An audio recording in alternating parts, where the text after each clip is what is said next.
Hey, everybody. How's it going? Well, they really make you feel like the 97 Chicago Bulls here, don't they? So thank you all so much for the opportunity and for the time to come and share with you all the transformation and the journey that we've been on at Racetrack for the past year and a half. So we're going to share with you some demos, a little bit of our strategy and what we're working on, and show you all how we're tracking with our work. First joke. So first, a little bit about Racetrack and who we are. So if you're not from the Southeast, we are a fuel and convenience retailer based out of Atlanta. So we have three brands, Racetrack, Raceway, and Golf, across roughly 800 retail locations. And most importantly, we have more than 10,000 team members or trackers that are actually the face of our business and in all of those stores. Rain, sleet, snow, hurricanes, they are the ones that are meeting our customers and meeting and exceeding those expectations every single day. So a quick shout out to them. They truly are our business and the heart of our business. So we have an opportunity.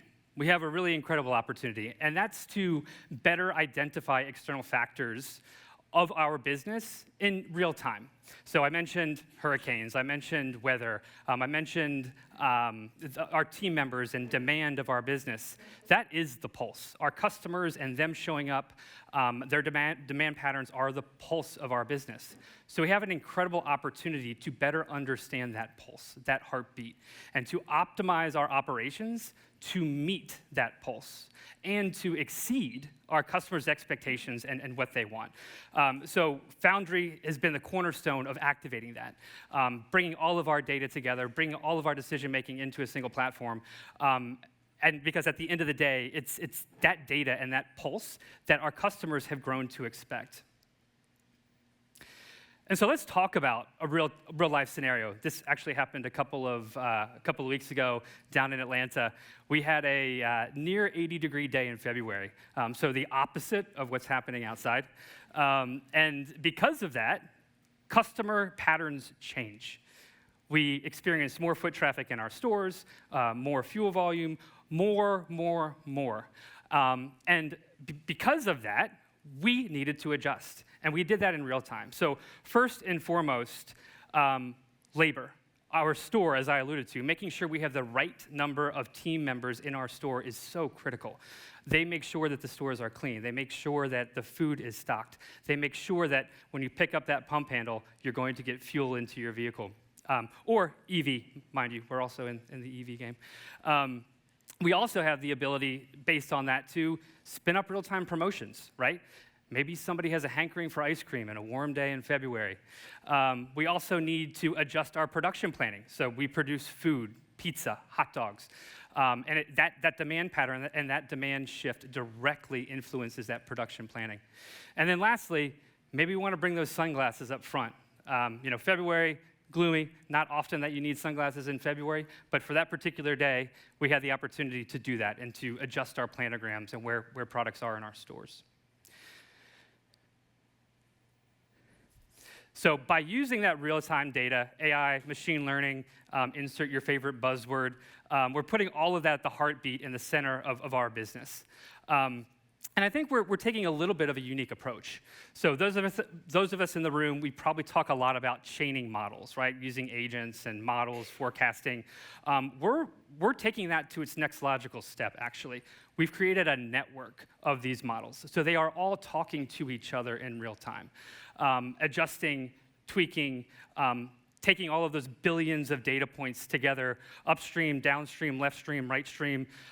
It's the Willy Wonkavator of sorts, if you will, right? Everything converging and moving in whatever direction is necessary to meet our customer demand, while keeping humans at the center of the business decisions as well.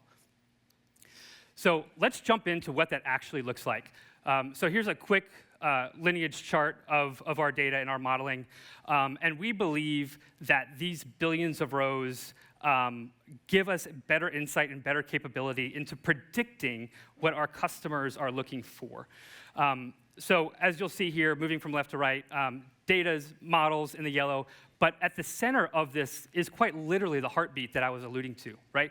We have put all of our models together in a way that are talking, and they are learning, and they are adjusting based on those external factors and things that are happening in the business. And to make it even more specific and more tactical for some of the nerds in the room, each store, we tweak and tune our forecast model at the store level. So we could use one type of model for a store in Atlanta, another type of model for a store in New Orleans, with the overarching goal of making sure we're predicting things as accurately as possible. And so what does that actually look like? Here's an example of one of our stores, and you can see it, again, brought to life from sales history to labor performance to optimal hours to store labor recommendations. You see over there 57 models on the right that this particular store is leaning into. And most importantly, down to the product specifics. So you'll see Monster Energy drink there. Trust me, if there is a customer segment you don't want to disappoint, it's those that would take caffeine intravenously. So getting hypergranular is really the goal, but with that hypergranularity comes a massive explosion in decision making, right? We're talking of thousands upon thousands of decisions every day, and one of those core decisions that we need to make is staffing of our stores. I alluded to our team members and what a critical role that they play, and we owe it to them to make sure that we have the right number of people at the right time of the day to meet those customer expectations. Because, frankly, if they're understaffed, they're not going to be able to do that. There's not enough hours in the day. And so we've built and I won't bore you with the mixed integer quadratic regression approach that we're using for labor, but it is consuming all of that data in near real time to optimize those hours and the team. We also have automated as much as we can, right? Using AI agents, using a mixture of business rules as well, but while always keeping the human at the core. Manual overrides are just as important as the automated decision-making because we view those as an opportunity to learn, right? Our business experts know the business, and they know things that a model may never know. So we allow for that opportunity to override recommendations and to then feed that back into the Willy Wonka-vator of modeling. So lastly, and in closing, we're building the next generation of convenience store experience.